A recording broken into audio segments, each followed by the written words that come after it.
Hi friends, അസ്സലാമു അലൈക്കും. ഇന്ന് ഞാൻ തയ്യാറാക്കാൻ പോകുന്നത് ഓവനും ബീറ്ററും ഒന്നും ഉപയോഗിക്കാതെ വളരെ ടേസ്റ്റി ആയിട്ട് ഒരു ചോക്ലേറ്റ് സ്പോഞ്ച് കേക്കാണ്. ഇത് ഞാനൊരു അലുമിനിയം പാത്രത്തിലാണ് തയ്യാറാക്കുന്നത്. വളരെ ടേസ്റ്റി ആയിട്ടുള്ള ഈ കേക്ക് എങ്ങനെയാണ് ചെയ്യണമെന്ന് നോക്കാം. ആദ്യം ഒരു അലുമിനിയം പാത്രം വെള്ളമൊന്നും ഇല്ലാതെ ഒന്ന് തുടച്ചെടുക്കുക. അതിലോട്ട് ഒരു 1/2 കിലോ ഉപ്പ് ചേർത്ത് കൊടുക്കുക. ഉപ്പ് എല്ലാ ഭാഗത്തും ആകുന്ന രീതിയിൽ ഒന്ന് നീക്കിയിട്ട് കൊടുക്കുക. അതിനുശേഷം ഒരു റൗണ്ട് വളയമോ ഒരു അടപ്പോ എന്തെങ്കിലും ഇത് വെച്ച് കൊടുക്കുക. ഞാൻ ഇതുപോലത്തെ ഒരു റൗണ്ട് വളയമാണ് വെച്ചിരിക്കുന്നത്.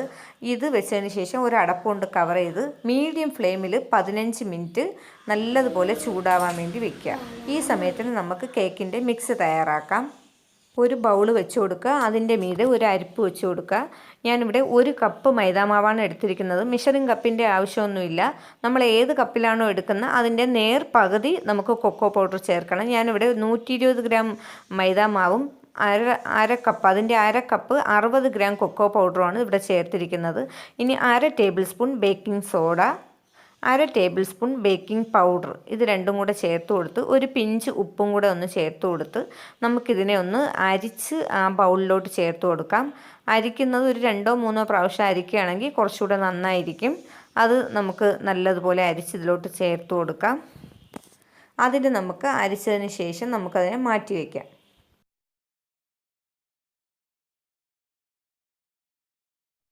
ഇനി അടുത്തതായി ഞാനിവിടെ ഒരു 3 മുട്ട എടുത്ത് വെച്ചിട്ടുണ്ട്. മുട്ട തണുപ്പൊന്നും പാടില്ല, റൂം ടെമ്പറേച്ചറിലെ മുട്ടയായിരിക്കണം.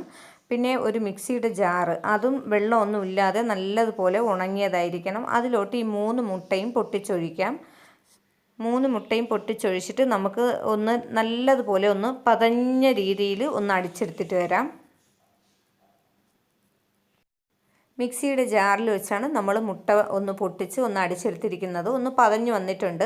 ഒരു 2 മിനിറ്റോളം അടിച്ചാൽ മതിയാകും. അതിലോട്ട് നമ്മൾ മൈദ മാവെടുത്ത അതേ അളവിൽ തന്നെയാണ് നമ്മൾ സൺഫ്ലവർ ഓയിൽ, ആ കപ്പിൻ്റെ അളവിൽ 1 കപ്പ് സൺഫ്ലവർ ഓയിൽ ഇതിൽ ചേർത്ത് കൊടുക്കുക. അതേ അളവിൽ തന്നെയാണ് പഞ്ചസാര. അത് ആ അളവിലെ പഞ്ചസാര എടുത്ത് ഒന്ന് ചെറിയ മിക്സിയുടെ ജാറിലിട്ടൊന്ന് പൊടിച്ചെടുക്കുക. ആ പൊടിച്ചെടുത്ത പഞ്ചസാരയും ഈ മുട്ടയുടെ മിക്സിലോട്ട് ചേർത്ത് കൊടുക്കുക. 1 ടേബിൾ സ്പൂൺ വാനില എസൻസ് അതും കൂടി ചേർത്ത് നമുക്ക് നല്ലതുപോലെ ഒന്ന് ചെറിയ സ്പീഡിൽ തന്നെ ഇട്ട് ഒരു 2 നല്ലതുപോലെ ഒന്ന് അടിച്ചെടുക്കാം. ഞാൻ അടിച്ചെടുത്ത മിക്സ് ഒരു ബൗളിലോട്ട് ഒഴിച്ചിട്ടുണ്ട്. ഇനി നമുക്ക് കുറച്ച് വീതം നമ്മൾ മിക്സ് ചെയ്ത് വെച്ചിരിക്കുന്ന മൈദ മാവും കൊക്കോ പൗഡറൊക്കെ കൂടെ കുറേശ്ശെ ചേർത്ത് നല്ലതുപോലെ ഒന്ന് മിക്സ് ചെയ്തെടുക്കാം.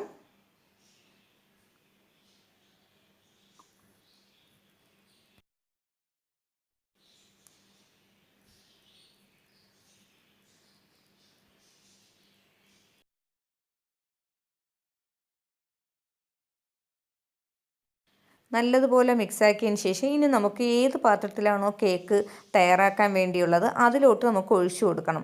അതിന് മുന്നേ ഒരു പീസ് ബട്ടർ പേപ്പർ അതിലിട്ട് കൊടുക്കുകയാണെങ്കിൽ ഒന്ന് നന്നായിരിക്കും, അതിലൊട്ടിയൊന്നും പിടിക്കാതിരിക്കും. ഞാനിപ്പോൾ ബട്ടർ പേപ്പർ വെച്ചല്ല ഇത് കാണിക്കുന്നത്. ബട്ടർ പേപ്പറിന് പകരം ഞാനിവിടെ ഒരു A4 സൈസ് വെള്ള പേപ്പർ എടുത്തിട്ടുണ്ട്. അത് ഞാൻ ഈ കേക്ക് മൗണ്ടിൻ്റെ അളവെടുത്തിട്ട് ഒന്ന് കട്ട് ചെയ്ത് അതിലോട്ട് വെക്കുകയാണ് ഞാൻ ചെയ്യുന്നത്. ഞാൻ ഒരു പീസ് കട്ട് ചെയ്തെടുത്തിട്ടുണ്ട്. ഞാൻ വെക്കുന്ന കേക്ക് മൗണ്ടിൻ്റെ അളവിലാണ് കട്ട് ചെയ്തെടുത്തിരിക്കുന്നത്. നിങ്ങൾക്ക് ഏത് അളവാണോ അതനുസരിച്ച് നമ്മുടെ ഈ വൈറ്റ് പേപ്പർ, A4 സൈസിലെ പേപ്പർ നമുക്ക് തയ്യാറാക്കി എടുക്കാവുന്നതാണ്. ഇനി നമുക്ക് ഇതിലോട്ട് കുറച്ച് ബട്ടറോ ഓയിലോ എന്തെങ്കിലും ഒന്ന് കുറച്ചൊന്ന് നല്ലതുപോലെ തേച്ച് പിടിപ്പിച്ച് കൊടുക്കുക. എന്നിട്ട് നമ്മുടെ കേക്കിൻ്റെ മിക്സ് അതിലോട്ട് ചേർത്ത് കൊടുക്കാം.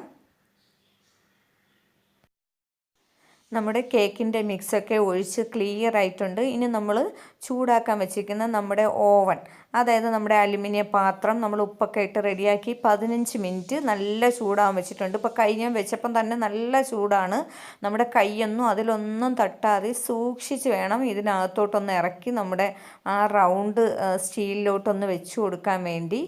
അത് വെച്ച് കൊടുത്ത് ഇനി അടപ്പുകൊണ്ട് അടച്ച് നമ്മുടെ ആദ്യം വെച്ച ആ ഫ്ലെയിമിൽ തന്നെ ഇരിക്കണം.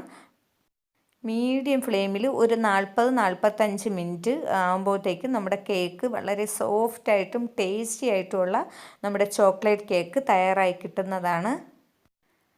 40 മിനിറ്റിന് ശേഷം ഞാനിവിടെ ഓപ്പൺ ചെയ്ത് നോക്കുകയാണ്. നമ്മുടെ കേക്ക് ഏതാണ്ട് തയ്യാറായിട്ടുണ്ട്. ഒരു 35 മിനിറ്റ് ആയപ്പോൾ ഞാൻ നോക്കിയപ്പോഴത്തേക്ക് ചെറിയ ഒരു വേഗിൻ്റെ കുറവുണ്ടായിരുന്നു. ഇതിപ്പോൾ ഞാൻ ഒരു സ്ക്യൂബ് കൊണ്ട് ഒന്ന് നോക്കിയപ്പോൾ അതാണ്ട് ഒട്ടും തന്നെ ഒട്ടിപ്പിടിച്ചിട്ടൊന്നുമില്ല. ഇനി നമുക്കിത് കേക്ക് തയ്യാറായിട്ടുണ്ട്. എനിക്കിവിടെ 40 മിനിറ്റാണ് ഇത് കേക്ക് തയ്യാറാവാൻ വേണ്ടി എടുത്ത സമയം. ഞാനിവിടെ ഒരു അരമണിക്കൂർ പുറത്ത് വെച്ച് തണുത്തതിന് ശേഷം ഞാനൊരു പ്ലേറ്റിലോട്ട് മാറ്റുകയാണ് ചെയ്യണത്. ഈ സമയം തന്നെ നമ്മുടെ ബട്ടർ പേപ്പർ, നമ്മൾ A4 സൈസ് പേപ്പറാണ് വെച്ചത്. പക്ഷേ സാധാ ബട്ടർ പേപ്പർ പോലെ ഒറ്റ ഇത് എന്തായാലും ഇളകി വരില്ല. 2-3 പീസൊക്കെ ആയി നമ്മൾ പതിയെ വേണം ഇതിനെ ഒന്ന് ഇളക്കിയെടുക്കാൻ. ഞാൻ ഇതുപോലെ ഒന്ന് ഇളക്കിയെടുക്കുന്നുണ്ട്. പക്ഷേ സോഫ്റ്റായിട്ടും ടേസ്റ്റി ആയിട്ടുള്ള നമ്മുടെ ചോക്ലേറ്റ് കേക്കാണ്.